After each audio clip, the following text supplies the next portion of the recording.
What's happening? This is the Tap In Podcast. We are live inside the Tap In studio. I got my girl Tacarra Williams in the building with me. How you doing? I'm good. Thank you for having me. This city, y'all crazy in this city. What you mean? You know, I don't know if y'all be in Arlington, but I came into Arlington today. Why you whispering? And because I'm getting serious. This is a public service announcement. Okay. You gotta put the right voice on. And the ground was slippery, and y'all don't believe in ice. I mean, y'all don't believe in salt. No. And why y'all like this?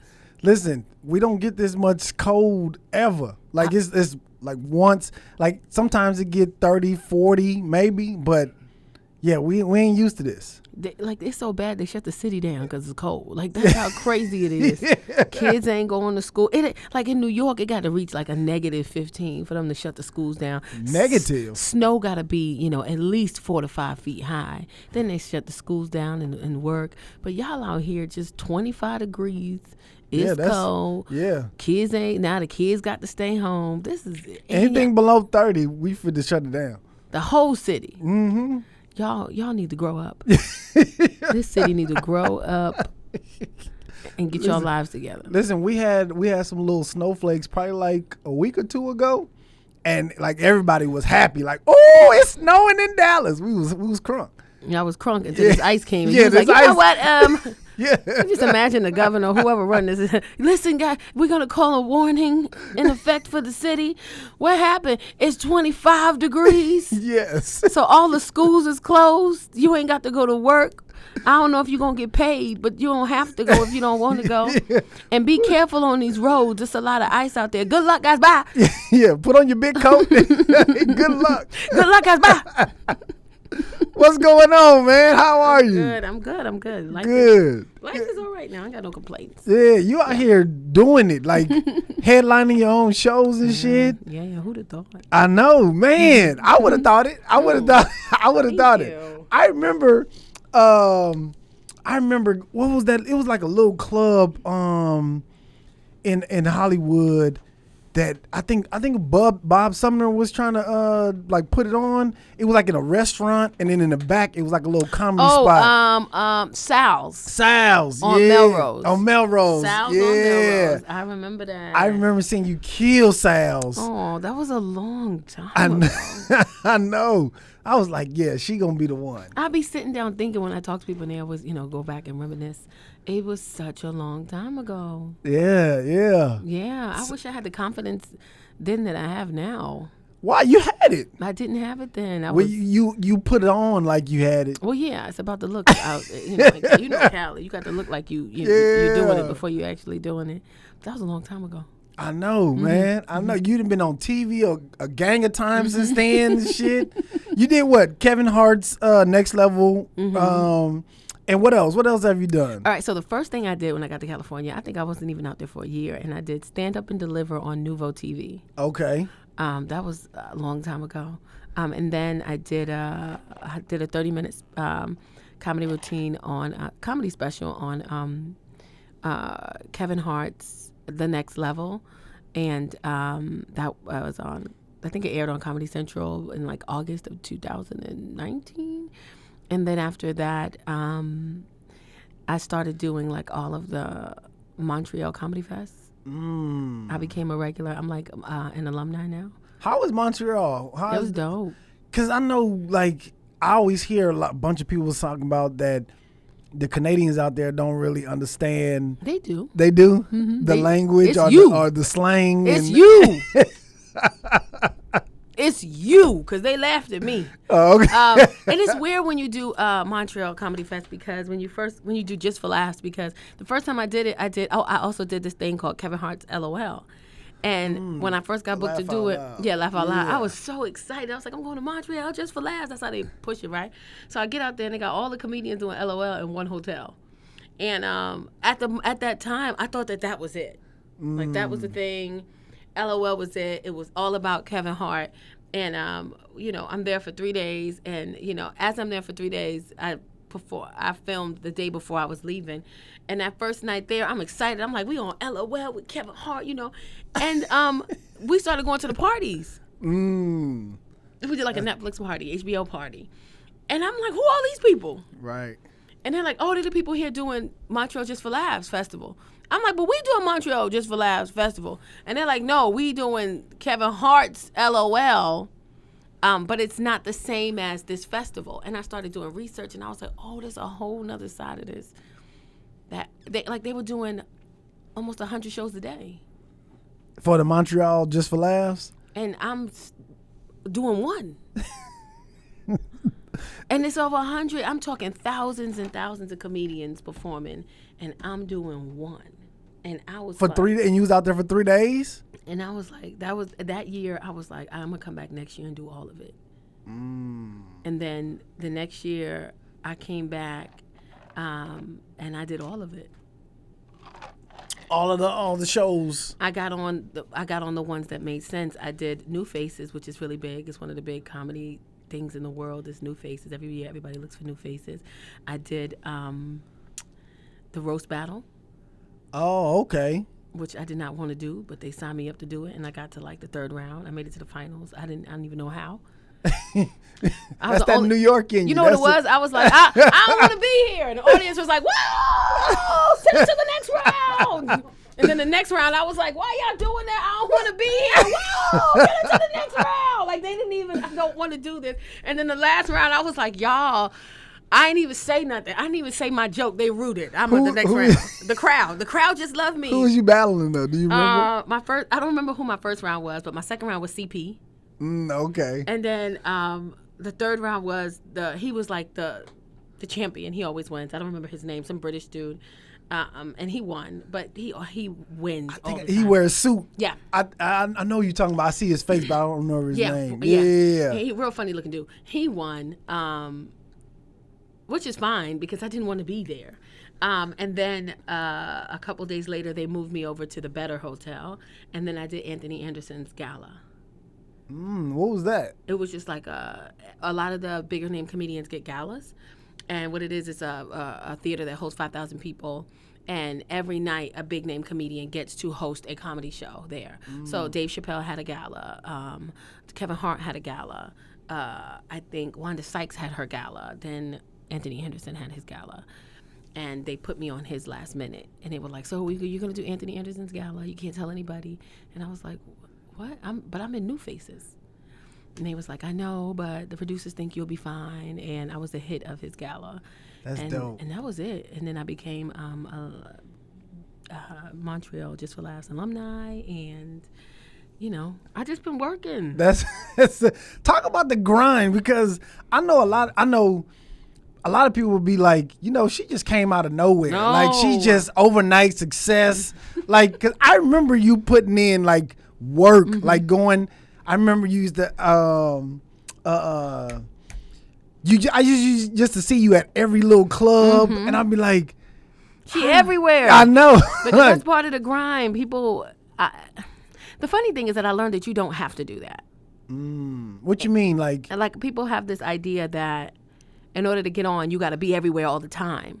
But you don't have to be everywhere all the time. You just have to be at the right place at the right time. And I learned that because I was teaching inmates in the jails in Southern California, and I was doing school. I was back in college, and I had just had a baby, and I was still doing stand-up, and I couldn't be everywhere all the time anymore because I wasn't available. I didn't have the time, and I just started being where I was supposed to be, where it made sense. Because some, and that's just men, but a lot of male comedians be like, "Baby, I got to be out there. Yeah. I got the network." They be lying, ladies. They be lying. They got to do that shit. They be lying. Can I curse? Yeah. Yeah, they don't be having to do that shit. Baby, I got to go to all the open mics, and then after open mics, I got to go to the Laugh Factory. Now they got the Laugh Factory. They got the after party. I got to go to the after party because you don't never know who you gonna meet. They lying. They don't got to do all that shit. You ain't got to do all that. They lying. They be lying. So it's networker. Ooh, they lying. But the funny thing is that a lot of women who are in the business, they say it too. Like, baby, I got to go network because here. But why are you calling you at 10? It's part of the job. We don't have no regular work hours. We is entrepreneurs. They be lying. But I just learned through that I don't have to be everywhere. I just need to be in the right places. And I just started to get into the right places. And then I think what pushed me was my divorce, because I was married to another comedian, and then we got divorced. And I was going to move back to New York because I was like, I got this brand new baby. I got 2 other kids. I have no family out here, and I'm getting divorced. And I just decided not to. Like, I was like, I ain't no bitch. Yeah. And I stayed, and you know, and I just told myself that everything I need I already have, and I need to just start figuring it out. And then I started figuring it out, getting connected to the right people. I stopped being afraid to ask for stuff. Okay. Because, you know, in this business, it's like, I want this person to help me, but I want to ask because I don't want them to think that that's all I want them to do. Right. But the motherfucker, that's all I need you to do. Right. Like, I accept the fact that we use each other. We have to. So when people be like, you got to be careful because the motherfucker going to use you, I'm going to use that motherfucker too. So I used to walk around with this idea that if somebody used me, it was terrible. But it's only terrible when you can't get anything in return. You know, but if you can use somebody and get something from them, but they can also get something from you, then there is no, you know, nobody's taking advantage of you. You're both winning. But here's my thing. If you're not useful, you're useless. You know what I mean? So it's okay to use me, you know what I mean? But just know that I want to benefit from this transaction too. You know what I mean? And it may be in a different way. Exactly. It could be like you could be like, Tacarra, I need your help doing this. And I'm like, oh, okay, that's fine. And then I might just need to talk to somebody. And I could call you, and you might not be able to give me what I gave you, but you'll still provide for me what I need. So I just learned to stop being afraid that somebody was going to say I used them. And being okay with somebody saying, she called me and needed this. Yeah, you had it, right? Right, exactly.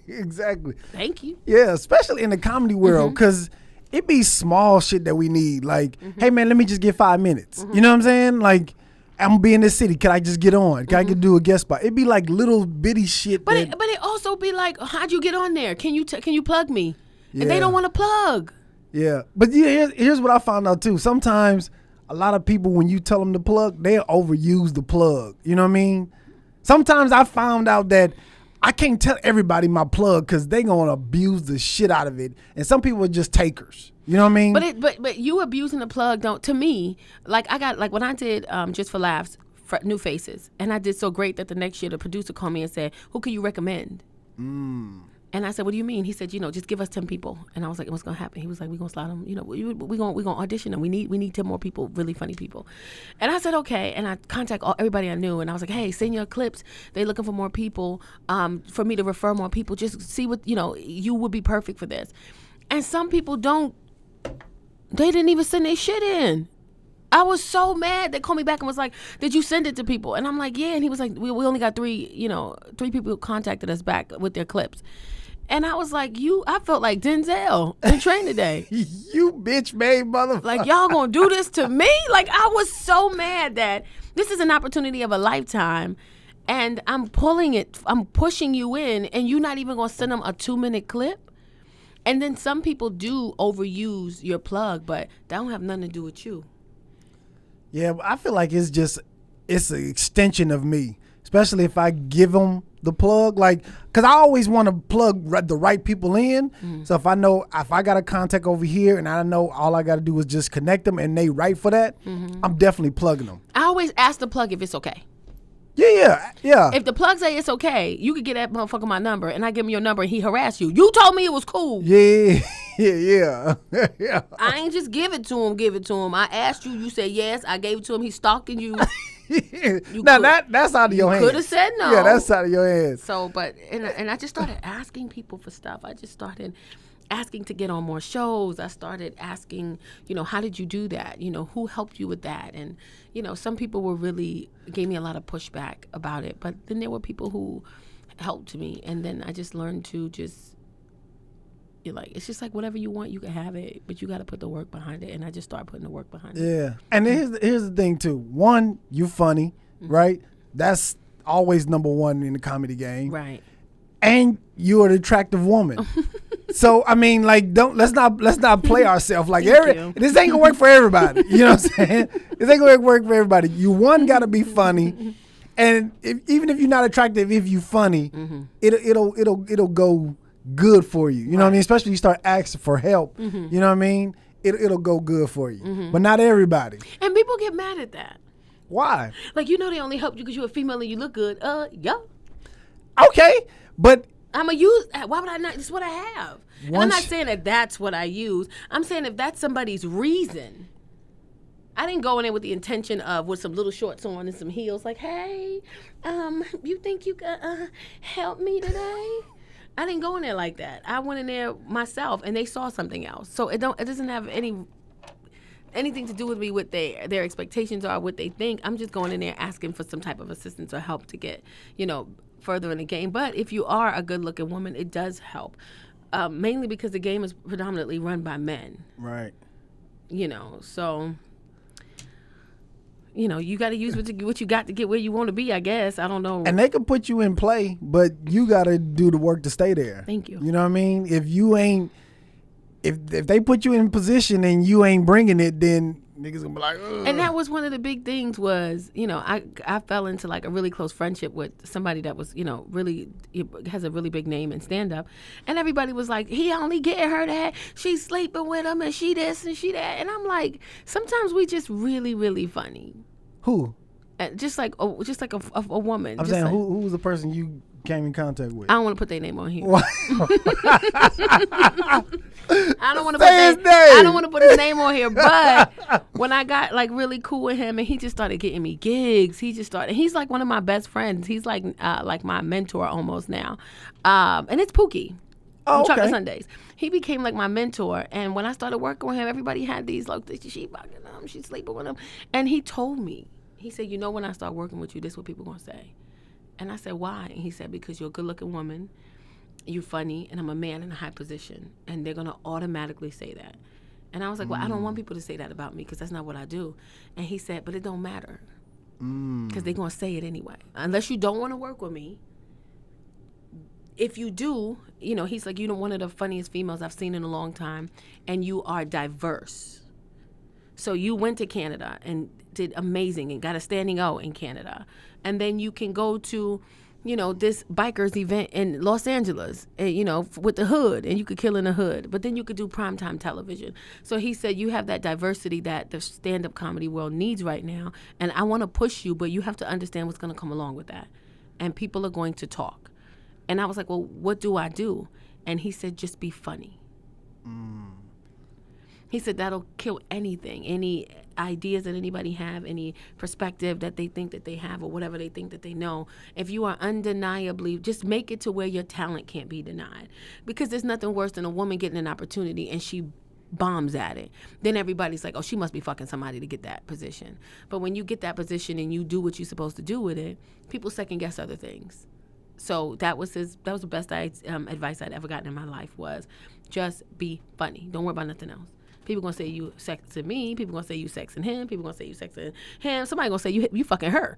But that's just the way it's gonna go. But if you are funny, what they gonna say? She fucking him, but she funny though. Like he was just like, just be funny, and that was the best advice I ever got. And he was just like, they need a female comedian for here, boom. They need a female comedian for this, boom. And he would always remind me, I'm gonna get you these opportunities, but I can't get it for you.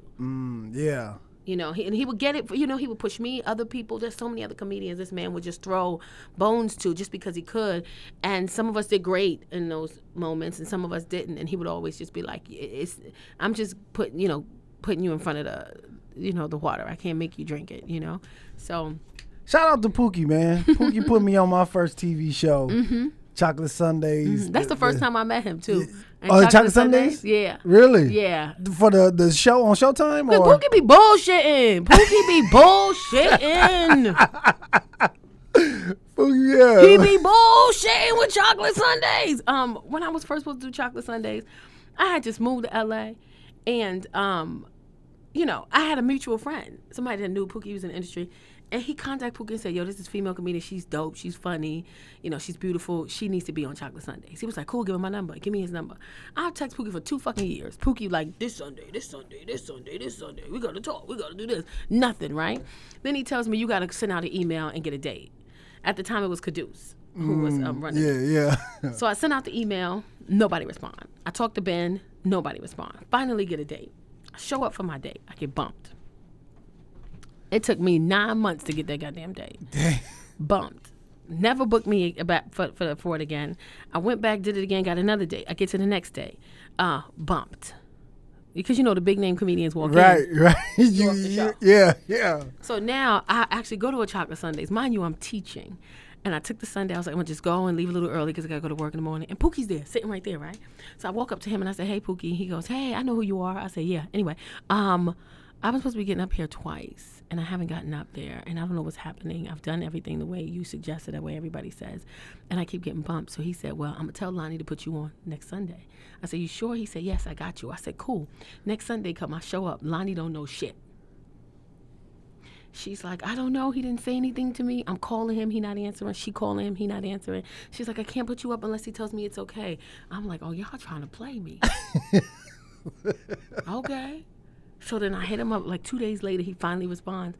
And I'm like, yo, what happened on Sunday? He's like, I apologize. I forgot to mention it to her. This Sunday for sure, you're good. I promise. I get there. Nothing.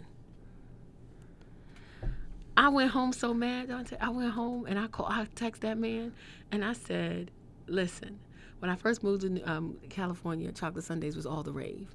And it was all I could think about. Everybody said, you got to do Chocolate Sundays. You're not going to be a comedian unless you do Chocolate Sundays. And I was like, oh my God, I want to do Chocolate Sundays so bad. I said, I've went through every avenue, every channel. I've done things the proper way. And for some reason, I still can't get an opportunity to get onto a stage that you pride yourself in giving to new comedians on first impressions. If I'm going to fight for a night at the Laugh Factory, it ain't going to be the nigga night. When I tell you that nigga called me, in 0.8 seconds, I got the phone call, and he said, whoa. You know how Pookie told, whoa, yeah. Calm down. It's first of all, I apologize. It's not a black night. It's Chocolate Sundays. And then he stayed on the phone with me for about an hour and a half and broke down the dynamics of the show and the comedians versus how many shows they do a year versus the thousands of comedians that want to perform versus the first impressions. And I really appreciated that he stayed on the phone and explained it to me because I was going to curse him the fuck out and I was going to punch him in the face next time I saw him, right? Because he really little. I was like, I could beat this nigga, right? So, and then the following Sunday, he called Lonnie on a three-way. And told her on the three-way, she's going to do this Sunday. And she said, okay. And I did that Sunday. And then maybe like 6 months later, maybe about a month later, I did the main show. And then maybe 6 months after that, I became the first female host on the show. Yeah. It was like, we're looking in the direction and we want to get more female women, incorporated. And we want you to be the Chocolate Sundays First Impressions host. And I was like, okay, I'll do that. And he was like, you're saying it like it's no. Lonnie called me. And she was like, but you're saying it like it's nothing. I was like, well, bitch, I host shit all the time. She was like, but you'll be the first female. And I was like, oh. I felt like Tony Baker. I never knew. And that was it. And Chocolate Sundays is like a staple in LA for comedy. You know what I mean? Like it's one of those rooms. Longest running urban room in the country. Really? And man, and I sometimes I feel for Pookie. And don't tell Pookie I said urban because he's gonna be like, it's not urban. Pookie gonna see this. It's urban to the motherfucker. I've seen all kind of comedians up there. Like the one thing. Here's one story that I seen Pookie do. This is when I respected Pookie like to the utmost. I already like had love for Pookie, but I respected him because it was this guy. He came from somewhere down south. He was like, yo, I want to get up. I'm only going to be here for a couple of days. I'm going to pay you $100 to get on the show tonight. Like, I want to do my first impressions tonight. Pookie was like, all right, fuck it. He took his $100. He will take the money fast. Fuck yeah. Pookie took the money. Pookie took the money. The dude went up there and smashed, right? He went up there and smashed. Right after he got off stage, Pookie went on stage and was like, yo, dude paid me $100 to come on the show. He did good. I'm going to give him his $100 back in front of everybody. Dude came up there, got his $100. I was like, I fuck with Pookie after that. Yeah, he's a good guy. I was like, dope. I was like, that's what's up, man. Yeah, but Pookie do be bullshitting. He be bullshitting. But here's the thing, though. In defense of Pookie, he got a lot of big shit going on. You know what I'm saying? Yeah. So our little stage time, he That's his last concern. It better not be. He don't give a fuck about your little stage time. He don't give a fuck. You know what I'm saying? This my life. He don't give a fuck about whatever you going through. He don't give a fuck about none of that. That's man. hilarious. And then I got a call to do NBC Bring the Funny. Okay. And that was it. What was that on NBC? It was on NBC. It was a comedy competition, and I never thought I would do a comedy competition. But I got called and asked if I wanted to be a part of it. And initially I was like, yeah. And then I found out it was a competition, and I was like, I don't know. And I was like, man, I don't got nothing else to do. Let me do it. And out of 50 acts, I made it down to the final 2. It was me and a group, and it was one of the best experiences of my life. Yeah, because Bring the Funny was about different types and forms of comedy. So they had sketch comedy, they had musical comedy, they had acting, they had stand-up. And the goal was just to make the audience laugh and to make the judges laugh and to bring literally the funny. And it was intense, not knowing if you're going to make it to the next round. It was intense. And I made it to the top 2. And people don't even remember who the actual winner was. They be like, girl, I was so happy for you and you won Bring the Funny. I'm like, girl, I did not win that. I did not get $250,000. I did not get the pass go. I did not win that. Damn. But I won. Yeah. It's like it's one of those you didn't win, but you won. So yeah. That's what's up, man. How long ago was that? That was in 2019. 19? It was 2019. It's toward the end of 2019. And once I did that, I didn't realize that NBC reaches a part of the country that we don't even know exists. And I started selling out shows in cities I ain't never even heard of. And it was my crowd was white. And I would always have a sprinkle of black people in there, but and of course the late Saturday night crowds was black. But the crowds it was just like a line full of and I love it, the diversity, white people. And I would get there and they would just be waiting for me. We love you on Bring the Funny. You should have won. Fuck those judges. I was like, God damn. You here? I won. And it was just a part of America that I didn't even know existed.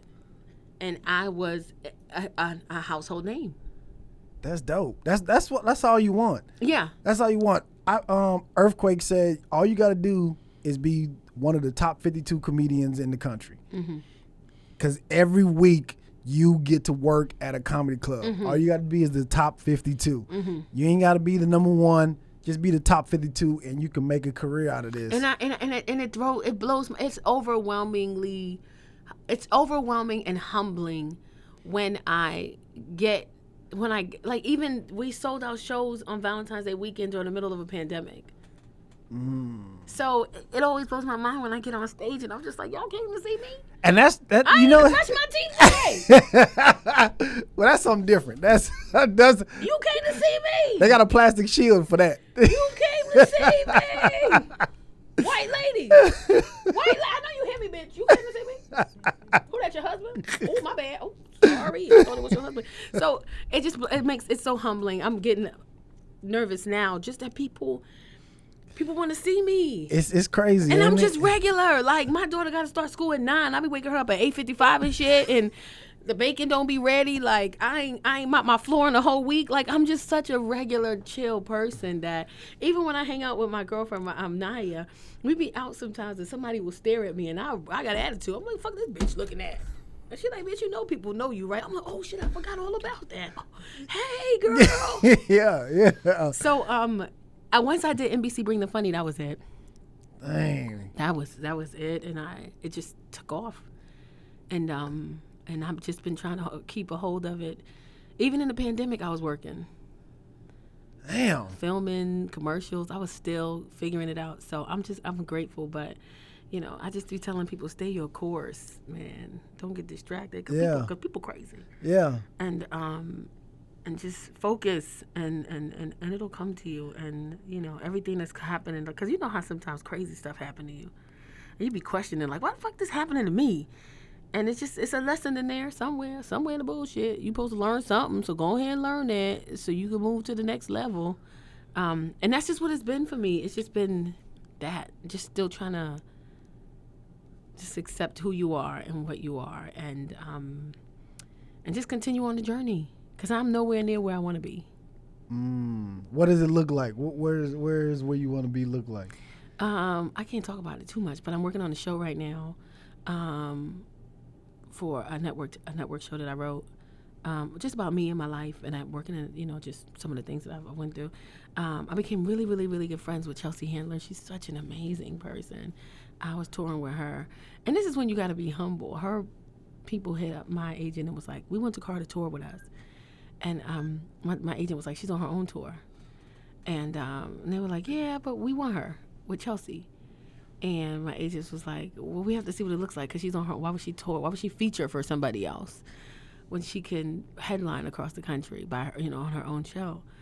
And, they offered double of what I was making for 25 minutes. Mm-hmm. I don't got to worry about headlining. I don't got to worry about doing an hour. I could get 20 minutes out with double the pay. Yeah. Please tell me you're on tour with Chelsea Handler too. No, I did for 2 months. Oh, okay. I was like, hell yeah. And my agent was like, what about all your dates? Man, fuck them dates. We going to Canada, bitch. And just with her alone, I became big in Canada. And we're trying to work with Live Nation to get me back in Canada, because they're like, Canada loves you. Between Montreal and Chelsea, we need to get you back out here. So you got to know when to humble yourself, because a lot of people would have said no to that. They would have let their pride get in the way, their ego get in the way. I'm not opening up for nobody, and I'm a motherfucking headliner. What I look like opening up for you, and I'm a headliner. You got to know, because she got a crowd that I don't know about. Mm-hmm. She got an audience and a fan base that don't know about me, and I don't know about them. And what it allowed me to do was, she was selling out theaters twice a night. I am featuring for her. Those fans are now my fans. So you got to think, smart, not hard, Mm-hmm. I had people telling me, that's dumb. Now you back to featuring. I was like, soon as I'm done, my tour going to go back. But I'm going to have all these new fans who are going to be looking for me now. So next time I go back to Canada, I can sell out in Canada, because I've done 12 shows in Canada with Chelsea. Yeah. So that was also another huge milestone in my career, was just working with her and just she just has a completely different fan base that I wanted. Yeah, that's dope, man. What you gonna do? I was like, I want them people who laugh, and I want them, all these 5,000 people in here, I want them. Yeah. And I got them. That's what's up. Yeah. So, yeah. So I know, talk about, because I know you were saying that you were working for some inmates. Yeah. What the fuck? What was you doing? But the funny thing was, a lot of the comedians were doing it. So Tahir Moore, what's up? Shout out to Tahir Moore, the Moore Mob. They Tahir was working at the jail. I think he was working there first, and then he was just like, it was a really good paying job, like $20-something an hour, and we were substitute teachers. Mm. Now this is inside like a real inside a real jail. All the jails in Southern California, and he got me a job there, and I was like subbing, and I'm a teacher, so they want to offer me a real position. And I was like, I can't do that. I got comedy. And then they showed me the amount and the benefits. I was like, bro, I could do that. So then I wound up just becoming a regular teacher there, a life skills coach. So I was teaching substance, alcohol abuse, domestic violence, parenting, anger management. So I'm also a life skills coach. And I was teaching that, and I did it for about 5 years. And it whatever you think is what it's like. I think it's like Lean on Me. Mm-hmm. That's what I'm thinking. It's like when niggas handcuffed to the table. That's exactly what it is. Niggas telling me, Miss C, I don't know why you keep putting that little long jacket on. We know what's going on back there. I ain't trying to be disrespectfulness or nothing. I'm just trying to tell you what I see. I'm like, that ain't even a word, bro. Disrespectfulness. You know what I'm talking about. So it's exactly what you thought it was like, but with a female. Are these like adults or are these like juveniles? They're adults from 18 to 70. And we provided them with an opportunity to get a high school diploma. And we did a graduation every 6 months. And they were getting their diploma in there. And it's like, if you're going to be in here, do something constructive with your time. It'll allow you to parole faster, because people can, they see that you trying to do something better. The life skills that you need, for court, you're now getting while you're in here. So you don't have to get when you get out. Yeah, I mean, not life skills, but how they'd be like, you have to take a mandatory anger management class. You're taking it now. Yeah. So it's needed. It's definitely necessary in that type of environment. And I was just glad I was able to provide it. But it was bullshit sometimes. I can imagine. Lockdowns and shit. You had to wear like a whole bulletproof vest type shit? No, we were civilians, so we got to dress, regular. But I always had to be mindful of what I wore because I'm curvy. But then I also learned that it didn't matter what I wore because I'm curvy. Like, niggas see shit, They ain't seen a female in 6 months. They seeing through shit. You understand what I'm saying? I could have went in there with a full goose down coat on. They gonna be like, we know you got titties under that coat, Miss T. So it really didn't matter what I wore. And then I have people think I have a pretty face. So I was just like the favorite of these inmates. I had inmates come in my class. They didn't even know what the class was about. I'm like, what kind of class you looking for? What you teach? I'm like, get the fuck out. You don't even know what you in here. Get out. But I loved the job. It was a great job, and they needed us, in there. And I did it for about 5 years, and then stand up was like, hey, get your ass over here, and I was like, okay. And that was it. 5 years in the jail. Mm-hmm. Shit. I mean, full on searches. They were searching you? No, I'm walking in the hallway and all I hear is dropping and cough. I'm like, hey, wait, man, let me walk by. What the fuck? Oh, damn. You got 15 dudes ass out, bent over, coughing, and I'm just like this. God damn. Oh, I'm sorry, Teach, you wanted to go by? I was trying to go by before I saw ass cheeks. If you could have just... Did you talk about this on stage? You just gave me 15 more seconds, bro. I would have been through here. 15 more seconds, I'd have been through. Did you talk about this on stage? Mm-hmm. You did? Ain't nothing worse than the inmate seeing you walk by with his ass and he looking at you from the side. I'm like, he looking at me. Turn back around, inmate. I'm like, why he want to make eye contact with me? Why he like this? Like, this is weird. He trying to let you see what he working with. No, I don't Teach. Get some little extra credit. Good morning, Teach. And then he staring back at the wall, ass up in the air. Just weird. It was just weird. But if I had to do it all over again, I would do it all over again. You know, one of my favorite jokes that you do is, and you know what's crazy? No, let me tell this. The part that you say your daughter thought that one of your knee braces was a dress. She's a piece of shit. She a piece of shit. She's still a piece of shit to this day. And I never let it. And she still got it. It's in her toy chest. It just be sitting there. She still got it. And I can't fit it. How does a knee brace come to a dress? Because I have a big ass leg. That's what the fuck it is. Why he act like he don't know? He know. I got some big ass legs. And she just slid. It was so disrespectful. She's 6 now, but she was about 3-4 at the time. And she took my knee brace and just slipped the shit on like it was nothing. I was like, oh, this is disrespectful. That's how I found out how big I really was. When she slipped that on, I was like, I got to do something about this body of mine because shit like that shouldn't even happen. And she just walking around and then she just living her life. And I'm like, wow. She ain't getting no snacks today. I'm going to go eat all her Oreos. The visual that I'm picturing with it is the funny part. And she just walking around the house. Nobody know where she got this dress from. Nobody know what this dress got to do with nothing. I'm like, where the fuck did this come from? And it was like one of those knee braces that came from up here to here. Yeah. And she just in the house. She snatched. She got her baby dolls and she just walking around the house. Snatched. Then I touched it and I was like, oh shit, this is my... This had the one with the Velcro where you had to snap it. No, it was just like a Nike just one. Pull it up. It was a Nike one with the hole in the middle. So you can put your kneecap through the hole. And she got her navel. No, the hole was through the back, so her ass was out. Oh, shit. And she just walking around the house with her little, little girls had their little purse on. She had a little purse, little baby doll in this hand. She just walked with her little fake shoes on. You know the little fake 99-cent shoes you get, little princess shoes. She a mess. Oh shit! Oh shit! That is hilarious, man. I've been trying to get my life together ever since that day. That is hilarious. I feel like a BET movie every time I talk about it. You know how the BET movies start?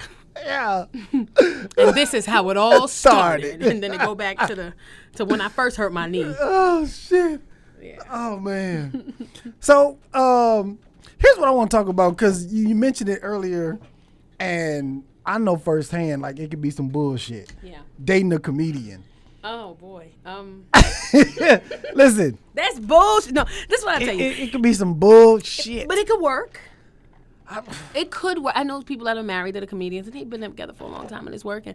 But I was in a relation. I was married to a comedian, and it was just, it's a lot of competitiveness that goes into it that neither one of you want to be honest about.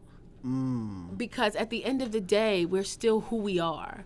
And we still work in the same business. And it's natural for there to be some type of competitiveness because we're essentially going for the same thing. And when you get something and they don't, it's a weird-ass car ride home. Or if you are on a show together and you do good or they do good and you don't, that's a weird-ass car ride home. Or if you get an opportunity and they feel like, plug me for that opportunity, and you're like, well, they don't want you. It can be weird. Oh yeah. And it's unexpected because you just don't think about these things when you go into the relationship or you fall in love with somebody. But it was different just to be married to somebody doing what you do and you being steps ahead of them. Especially if you are a female. Yeah, because the ego comes in. You know, that male ego definitely does come in. Especially a female. Because I know the girl I was dating that was a comedian, she was just starting, you know what I mean? But she was like a hustler. She was getting in front of everybody. She was getting all these opportunities. I'm like, sit your ass down. Just like, they gonna see you. But then it was like I was hating, you know what I mean? And I remember one time when I did get upset because all of a sudden, like, she just asked Mike Epps, like, hey, can I just come do a guest spot with you? Mike was like, yeah. Gave her 20 minutes, do a guest spot, paid her all this money. I'm like, you fucking Mike? Like, why? And that's what it goes to. And it had nothing to do with. But that's what it goes to. As soon as a female gets cool with any man with any type of stature in this business, it is automatically assumed that we are sleeping with them. Now, granted, we might fuck them later, but in that moment when you ask us, we not. And that was always my biggest fear, was to be known for somebody to try to say that I'm sleeping around to get on. That was always like my biggest fear. You know, I heard like people, it was caught, not even, I don't know how I got wind of it, but people was like, yeah, you know, she fucking Pookie. That's how she got on. I'm like, really? I was like, okay, cool. But the crazy thing is that whether I was or was not, for me in stand-up, it was always like, it ain't none of your fucking business. And that's all. And it wasn't just with Pookie. It was like, if I heard that somebody was like fucking you, like somebody was like, you know, this girl fucking Donte, I'd be like, oh. Like, it's not my business who's fucking who. This ain't got nothing to do with me. Is she funny? Right. Yeah. Like, that will always be my thing. Like, you know, there's so many women in this game. Like, you know, I love and respect Ida, you know, and people will come to me and be like, you know, Ida, blah, blah, blah. And I'm like, Ida funny as fuck, who cares? Like, and that's when I started to respect just be funny. You know, Tiffany, I love me some Tiffany Haddish. You know, I had to talk to her, but I love her. And, you know, I used to hear shit about her. Tiffany Haddish is fucking, I heard she's fucking Pookie. She's fucking this. She's fucking that. She's fucking this. And I'm like, oh, that's cool. She funny? Because that negates everything. Right. Are you funny? And when those rumors started to happen, I was devastated. Like, I didn't talk to Pookie for months. I didn't talk to Pookie for about 6 months when those rumors started. Really? And he was so upset, and he was like, there's nothing you can do. Like, it's part of the game. Like, you just have to chuck it up. If it's not going to be me, it's going to be somebody. Right. If I laugh with you wrong, I'm fucking you. Right. You know, if they see me and you in a picture and I'm like this, they're like, bitches only smile like that when they fucking. You know, so it was just one of those moments. And what blew me off was, it was men that was hating on you? I never seen niggas gossip so much in my life. Niggas be out here chatty patty and shit, and I just be sitting there like, ooh, you gonna get your period, bro, because they would just be so chatty patty. Like, I remember, I have really good friends in stand up, and they will sit around and listen just so they can tell me who to be mindful of. And they would be like, you know, just be careful with that person. And they would never tell me what they said, but they would just be like, they don't fuck with you. Really? And it was always niggas I would get. Like, niggas would sit around in a group, like in a whole, just a huddle, and just talk about me. Like, you know, she only got this for this, and you know, she only got that for that. And I started addressing it. I was like, I got that because I'm funny. I mean, a motherfucker give you the same opportunity. You ain't get it. Why? Because you ain't funny. It don't matter. I could fuck a million niggas in this business and still be nowhere. But you know what some of that derives from? That they was cool with your ex-husband. So I think that's really that shit gay to me. I'm sorry. I'm just somebody saying. Get offended by that by me saying But that. that's really what that is. But, they really was cool with your ex-husband. But the thing for me is this. That's my ex-husband. That's not your ex-husband. It's not for you to feel an emotional connection with my marriage that has ended. And anytime a man, and I've stopped speaking to so many male comics because of this, because their first response to me is, I don't like what happened between you and such. And my response is, that's not your business. That's not your fucking business for you to allow yourself to create a premature feeling based on something that had nothing to do with you. So if I divorce this man for whatever reason, what the fuck does that have to do with you? Why are you sitting somewhere pissed off because a man who's hurt, sad, and confused has vented to you things that might not even be the truth? You believed it, allowed yourself to create feelings that are premature, and now you have a bias. You are biased to me, and I ain't even do shit to you. Now, if I wasn't successful, you wouldn't give a fuck. If I was laid up somewhere with a nigga who wasn't worth shit, y'all would be like, she getting what's due to her. Look at her over there. But because I'm good, y'all mad. And not only am I doing better than him, I'm probably doing better than you too. So when men, especially men, when anyone, especially men, feels an emotional connection to a situation that had nothing to do with them, it speaks volumes on who you are.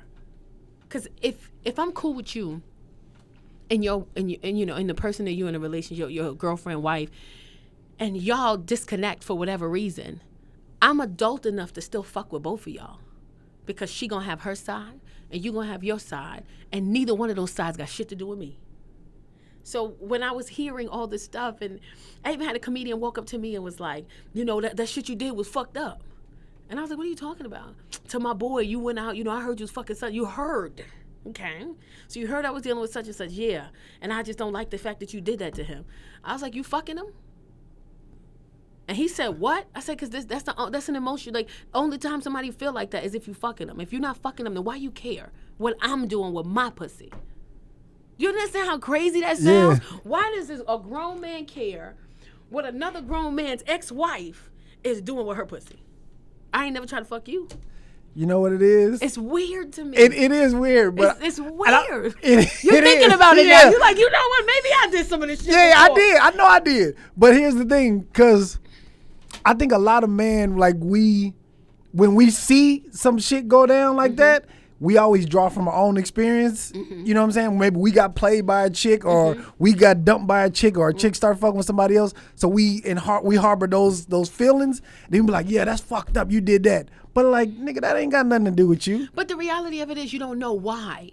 You only know their why. Yeah. So that's like if you get in a situation with a female, most men don't say shit. Most men chuck that shit up and be like, it is what it is. And the female go run her mouth and she talk. And now everybody feel a way toward you because they're just assuming that what she said is the truth until you speak yours. And then we have your side, his side, and then we have what actually happened.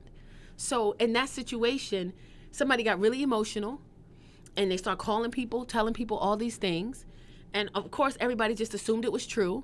And then when I said what it was like, you the villain. Why would you say these things? And it's even worse when you're trying to protect somebody else's image while they're tarnishing yours. So there were so many things that happened in the marriage that I just didn't speak out loud because I knew what it could possibly do to him. And while I was protecting his image, it was shitting on me. And here we are 4 years later, and you are still where you are. And you haven't moved, you haven't budged. And it's no shit, no shade to him. It's just karma to me. So you can't allow so many people to be in your business all the time. And most importantly, and I tried to have this conversation with my ex, you got to be careful of the people who are excited about your drama. Because some people are, you ever had that one person that just want to call you and talk about your drama? You can be like, I got a new job. Now what's going on with your baby mama? Yeah. They excited about your drama. Those are people you keep the fuck away from you. Right. And I would always tell him, even when we was really cool, we was co-parenting good, I said, you got to be careful. Stop letting people come to you. You know, they would come to him and be like, you know, I heard Tacarra did this. And I'd be like, why do you have people in your life that know that what they say could piss you off? Like if I'm your friend and I fuck with you, if you don't need to know it, I ain't gonna tell you. You ain't gonna die if I don't tell you. Your life ain't gonna stop. There's certain shit I would just keep to myself because I love you enough and I'm your friend and I know that's not what you need. But people would say things that would just, it was just bad, and it just got really bad, and it just kept getting worse, and I would just try to be in his ear like, hey, don't listen to those things, you know, like, we here to win. Like, even if we're not together no more, we still here to win. Like, we can still win. Y'all got kids together, yeah, we have right? a daughter together, and I would just be like, we can still win together. I was writing shows, putting him in the shows, you know. I got a whole role written for him because I still need you to win. We still got this kid together. I'm not trying to take care of by myself. We still need to get these checks. And, you know, it just didn't turn out that way, but that's what happens when you let the industry push you, and that's also what can happen if you don't allow yourself to heal. And it was just the divorce is what pushed me. It just made me a monster in stand up because I have to be fucking funny. Because I did the improv, right? D-Ray's night. And I cried in the car before I got out. Because I knew that every motherfucker in there thought I was fucking everybody. People thought I was fucking D-Ray. People thought I was fucking Lil Rel. People thought I was fucking Pookie. People thought I was they thought, oh, she divorced. She loose in these streets. She out here fucking. And I got booked for the show. And for months after my divorce, I didn't perform because I was just scared to be outside because I knew people was talking about me. And I finally get the, D-Ray's like, I hit D-Ray up. And I was like, I think I need to perform. He was like, oh, come through I'll put you on the schedule. We got you for the improv. I'm like, cool. And I parked my car like right up the street.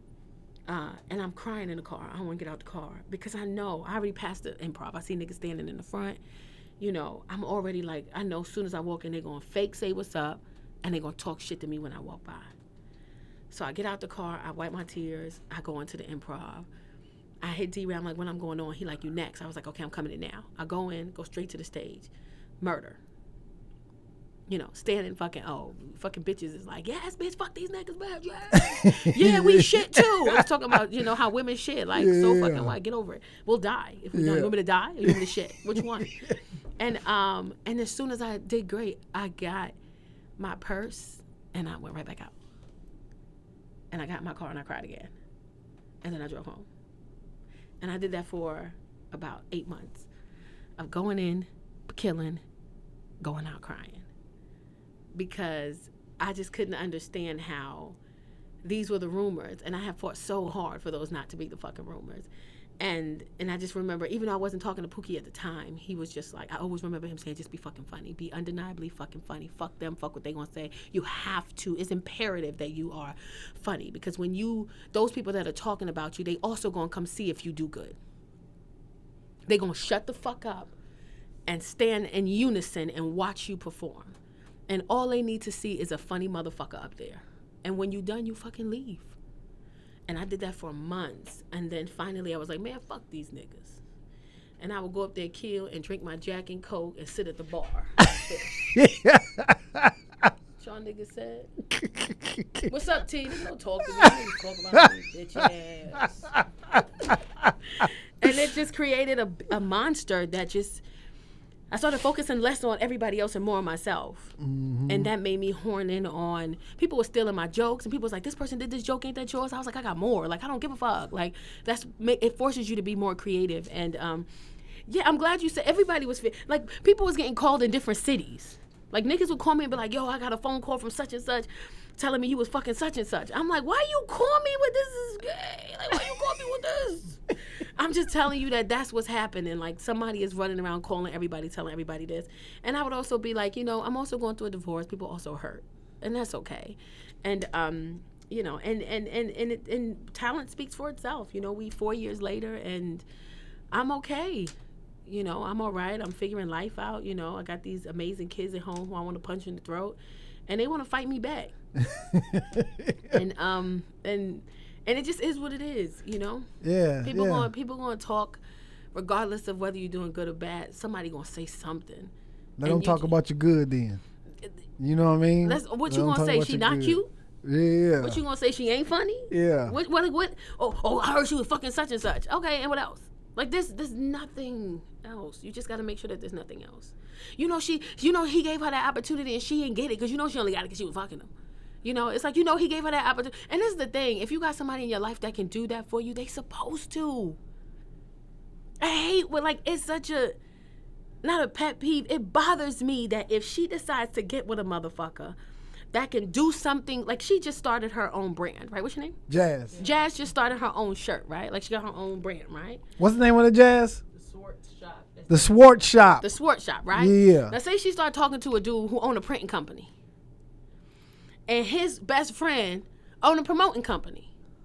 And he started printing her shit for nothing because he loved her. And he started fucking, his homeboy like, well, if that's what you fuck with, I'm a promoter, And she blow up. And they like, oh, her brand only blew up because the nigga owned the print shop and his friend the promoter. But that's what he supposed to do for you. That's like if you were a female, you're not supposed to have nobody in your life that can't add to your life. What you here for? You taking away from my life. So even if you're in my life as a friend, you're going to add to this motherfucking life. I don't care what nobody else around you say, but you have to add to who I am and what I'm trying to do.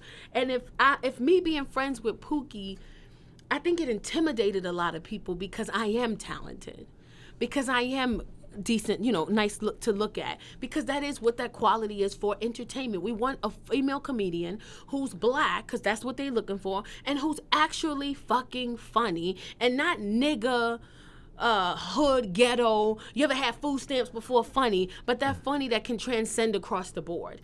And it's fear. And that's what I started looking at it. I used to be like, y'all just scared of me. You just scared. Yeah. You, sir, are terrified.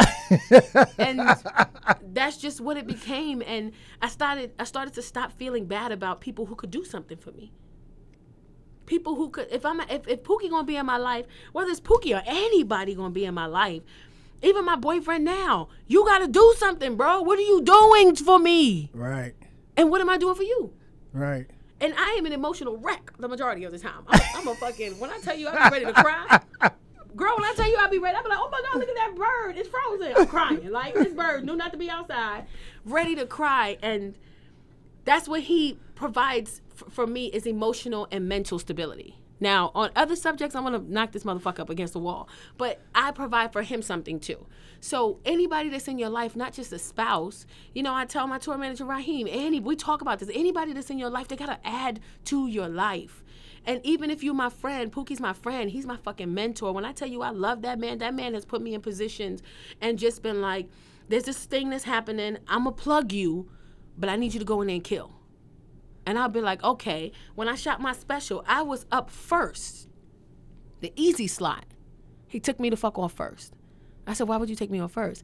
He said, because they're like, oh, we're going to give Tacarra the easy slot. We're going to slide her right into this so she can do well. He was like, we don't slide you into shit. You earn it. So I was like, so when am I going? And he was like, second. No, I went first. They had me second. Yeah. They had Ranji first, me, Malik S., and then, no, it was Ranji, me, and then Marvin Hunter. If I got that, I think it was just the three of us, yeah. And they put me first because they said first was a sweet spot. They said the audience is just coming in, everybody's excited for the show, they just got their drinks, everybody gonna be feeling mellow, it's a perfect spot to slide her into. And he was like, no, she can hold her own. And the other producers was like, no, we're just gonna put her first. And he was like, no, she's not going first. We're not gonna throw her a bone. She don't need help. And right when I was about to walk on stage, I was dressed and ready to roll. He was like, the producer was like, you're going second. I'm like, bitch, I just put these lashes on. Glue all over my face. I covered it up with concealer. We not going up. And that's when they was like, you're gonna go second. I said, who going first? He said, Ron G. And I was like, okay. He's like, Ron G's gonna go first. He's gonna kill. And then you come out there and you're gonna show them why the fuck you're supposed to be here. So that's just it's a level of respect I just have for that man that, he's earned it. I've earned it. And, if people feel a way about it, I don't know. But I heard Pookie's really hard to get into, too. Like, He he's is. a difficult person to just be cool Yeah. with, because he can be, very, I don't have time, I'm busy. He'll send you to somebody else. Go ask this person. Yeah. Go talk to this person over here. But when I talked to him, he was just like, you are full of talent that the world needs, and I believe in you. And anything that I can do to help, I'm going to do. Well, here's the thing, too. In your defense, and other motherfuckers, too, Pookie has thrown opportunities to all comedians. Thank you. I remember he put me. I did a first impressions and killed, and it was some people from E there, and they was like, "Yo, we want Donte to come." I didn't even know this. He called me the next day like, "Yo, you got to audition at E. Go to." I'm like, Now. "Yeah." I'm like, "Oh nigga, shit!" right now in 30 minutes. Yes. So, and I know he's done that for other comedians too, but I guess because you're a female, it's a reason why. And he don't work with females. Like, he don't really fuck with females that much out of fear of being women are emotional. Out of fear of a woman feeling like she should have something and she doesn't. And now it's like, well, you are the reason. And just because, it's the dynamic of the man and woman in this game. There's a lot of Me Too movements and shit happening right now. As a big name in this business, you have to be fucking careful with yourself. Right. And also, lack of talent from his thing was just like, some people just don't have it, and I'm not going to spend my time on somebody who don't have it. Not saying that, you ladies, you didn't have it. It's just, he's no, some of y'all, how he is. some of y'all just didn't have it. And he just, the first time I performed in front of him, he was like, you have it. Yeah. Like, you literally have what it takes, and anything I can do, I'm going to do it. And people saw that power that he had, plus the talent that I had, and it was like, man, fuck them. Fuck them niggas. She sucking his dick. Yeah. Now? Why? Comedy is like, it can be a little high schoolish. You know what I'm saying? It can be a little high schoolish. But anything can be. It can. High schoolers. That's why I had to get off Clubhouse comedy rooms. I hate Clubhouse. Man, like, I had to. With all respect, I'm going to go ahead and piggyback off of you. I hear what you say, and I'm not going to boast because I ain't come up here to tell y'all about myself, but I have been on, and I have done, and I have also done. Anyway, so after I spoke for 40 minutes and told y'all what I did, even though I said I wasn't going to come here and tell y'all what I did, I'm going to go ahead and mute myself so I can let my other brother and sister come on here and not tell you what she did do, even though she told you that she wasn't going to tell you that she did do it. Thank you, everybody. Have a blessed day. With all due respect. That's why I can't be. I had to start following other people on Clubhouse because boy, I got off. I got on a Clubhouse once a week. Really? I can't. That's all I got. You come into, what I hate? A room where they invite you into and you raise your hand and be like, the moderators is coming. I'm like, bitch, what you want me in here for? I got some shit to say too. Oh, I don't like Clubhouse. They'll mute you. You'll say something. I was in some girl room and she was talking about how. She was saying how when she dates a man, he needs to take care of her. And what men provide in the beginning of a relationship. She was just saying all these things men had to do for her. I'm like, what you doing for him? And she was like, what you mean? I said, men need the same thing that we need. So you mean to tell me that she was lying. She was like, she got different dudes paying all her bills and she ain't fucking none of them. As soon as I came on, I was like, you lying, right? Yeah. Like, ain't no way. She's talking about something, I'm waiting for marriage, for sex. I'm like, so you got 6 different dudes. They all know about each other from what she's saying, paying your bills, and you ain't smashing. None of them smashing. And she was like, no, because they got to take care of me first. I said, but what you giving them? I don't start acting like a wife until I become a wife. I was like, but how does he even know you a wife if you don't act like a wife? Like, I hate when women have this idea of, I'll act like a wife when he makes me a wife. But you got to show you a wife before he makes you a wife. Right. There's little tiny things that you have to do for him to even see that quality in you. Just like there's little tiny things that he has to do for you to even see that quality in him. And she was just being like so bullshit. She was just bullshitting. And the bitch mute me and send me back to the audience. She's like, you know what, bitch, the fuck out of here. I know that's how she pressed it. I know she said, bitch. She's like, you know what? Fuck this. Fuck you, ho. You true That's why ass Kevin Samuels bitch. is so needed. Kevin Samuels is so needed. No. He is so needed. That's why. I don't That's why believe that. Kevin Samuels is so needed. I don't believe this is the thing with Kevin Samuels. I think that the things that Kevin Samuels says is true. But as an expert and an image consultant and a life skills coach, I think he needs to recognize when women aren't mentally stable. And when a woman calls you with all of these things that she's stating that she wants and what she believes that she should have, and it's unrealistic, you have to be able to sense the instability in her. And a lot of the things that he says to these women, or just not even that he says, what he forces them to see in themselves. When somebody's mentally unstable, like, I never want to be responsible for why somebody commits suicide. You know, you become responsible for that or a part of it when you don't know how to speak. Like, I just feel like me and my boyfriend go through this all the time because he's a certified life skills coach. And he says, I don't understand why men have to be extra nice when what we say to women. And I'm like, because y'all admit all the time that we emotional. So you can't always be like, women are emotional, y'all too emotional. And then when it comes time for you to speak to us in a way that you already know how we are, it's too much work for you. So I gotta be extra nice. That's like when I said, how do you tell your woman she gained weight? And he was like, there's no nice way. I said, there's a nice way. And he was like, why can't we just tell you that you gained weight? I said, because it's gonna offend us. And he said, but why would it offend you if it's the truth? And I said, because you know we emotional. Like, you already have what you need to get to where you need to be, and you're gonna still say fuck how you feel, even though I know you're gonna be emotional, and just be like, hey bitch, go to the gym. Like, there's a nice way to tell me I gained weight. You know, you could be like, not a nice way, but there's a like, you could soft way. Yes. Yeah. But he would just be like, well, why we gotta soften things up for women? I said, you don't have to, but you know that we are emotional. You know that. Yeah. It's walking on eggshells when it's talking. Kevin Samuels is like, Kevin, no chaser. that nigga be like, so this, but he got a dude too. He said, so let me get this straight. You are 20 years old. You weigh 300 pounds. You make $400 every 2 weeks. Do you got a big dick? Do you got a big dick? He was like, I mean, I don't know. I be looking at people's dick like that. He was like, how you not know? Yeah. How you not know if you got a big dick? I know I got a big dick. You don't know if you got a big dick? You don't know? Then he said, you don't got a big dick. Yeah. So what women get from you? They don't get money. You live at home with your mama, and they don't even get a big dick. Yeah. I think men can handle that to their ego. I mean, not to their ego, just to who they are. Yeah. Telling that exact same thing like that to a woman is very, very detrimental to me. Because, again, as most men would say, y'all emotional. So you know we emotional. And any woman that doesn't know that the status of her life, plus how much she makes, with the amount of kids that she have, she know whether she cute or not. I just think this mental instability. That's like the girl that was on there, and she was like, I would never rate myself a 6. Yeah. Let me be on Kevin said. That nigga be like, what you rate yourself? A 9, bitch. The fuck? How much you weigh? Over 200 pounds. So you over 200 pounds. Yup.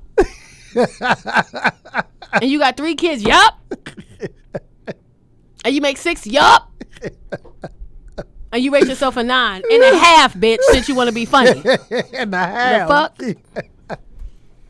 And I would never second guess what I think about myself. Right. I mean, I'm a 5 without makeup and a 6 with makeup. Nigga, I'm a 9. But those women who are calling are... And a half. Those women who are calling just have low self-esteem anyway. You know what I'm saying? Yeah. Because ain't nowhere in the world I would call Kevin to get like relationship advice, especially if I know what I look like. But it's not relationship, it's image. He's telling you because he's an image consultant, and he's telling you what part your image plays in what you're asking for. Because the reality of it is, and women argue with me about this, men are physical beings. Right. They like to look at you first. Right. They like to see what they like to, because before you talk to me, you want to see me. Right. And then you're going to assess me with your eyes. And a lot of women be like, I don't like but bitch, it's what it is. It's been like that forever. It's what it is. And then once I see you with my eyes, we'll assess everything else. And when you calling him for image consultant, he's gonna he gotta know what your image is. What's your image? What you look like? What's your size? What's your, like when somebody asked me if he went on there, he asked you your size, would you tell him? I said, tell him 200 plus pounds. And what's your size? My size is 36. What's my size? 36, 32, 45. Like, that's my size. I'm not ashamed of who I am because I'm a fucking beautiful woman. Right. But I also know what I can and cannot do.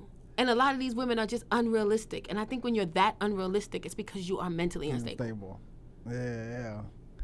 That's like a girl who ain't got shit. She be like, I need a basketball player. And it's like, where you live at? Well, my mama. Yeah, no. How many kids you got? 7. Yeah. But I always stay dressed. My hair always nice. My nails always done, and I got a nice body. Like these niggas could get the bitch with the same thing with no kids and got their own place and their own She business. belong to the streets. Nobody checking for you, and I think that's mental I think you're not stable if you honestly think that makes sense to you. Yeah. Yeah, that's just to me. That's my opinion. He's an amazing image consultant, but to me, he be putting women to the point where they be like, should I live? Like I want to kill myself. Yeah, no. Oh, so man, tell people where you gonna be at. I'm a 9. Where you gonna be at next, man? A 9.5. Where can people follow you? You got shows coming up. You gonna put this? Okay. So I will be in Seattle the first weekend in March. Tacoma. At Nate Jackson's. What is it? Nate Jackson's Funny Comedy Club. That's dope. I want to see that club, man. It's nice. I heard it was really, really nice. That's so I'm dope. gonna be there. Shout out to Nate, man. Yeah, I'm gonna be there the Thursday, Friday, and Saturday. I don't have the exact dates, but it's just go to my website and the 4th, 5th, and 6th. So I'll be there March 4th, 5th, and 6th at Nate's Super Funny Comedy Club, Nate Jackson's Super Funny Comedy Club in Tacoma, Seattle. And then I have other dates coming up. I can't remember any of them right now. What's your website so they can go to the website? Just go check me out at Tacarra.com, TACARA.com. Everything social media, Tacarra Williams. Thank you for having me. Yeah, thank you for coming, man. This is dope, man. Yeah. And if you want to date a comedian, do it. Just, Don't. I say don't. I say don't. Especially if you a comedian, I say don't. I say don't. Yeah, don't do it. Because Don't do it. I changed my mind. one of them comedians owed me a couch, but we ain't even Oh, they still got it too. Yeah. We're not gonna get into the couch. We're not gonna get into the couch. But somebody owed me a couch. Yeah. This is hilarious. Let me get the fuck up off here. Shit. Yo, I appreciate you. I appreciate you too. Thank you for having me. I'm glad. And if you, just follow this podcast. This podcast is dope. The host is dope. We got an amazing Jasmine. She came here and set up 3 cameras in like 2 minutes on these amazing podcasts that I would just put my iPhone on, and not even like the newest iPhone, like the iPhone 7 with the button, and just record. She out here living lavishly. She got a dope line out. What's your line? The Sports Shop. It's dope. I love it. And thank you for having me. Yeah, no problem, man. Thank you for coming, man. Yeah. Yo, man, this has been the Tap In Podcast. Tapping in. That's right. Thank y'all for tapping in. We out of here, man. Peace. Bye, guys.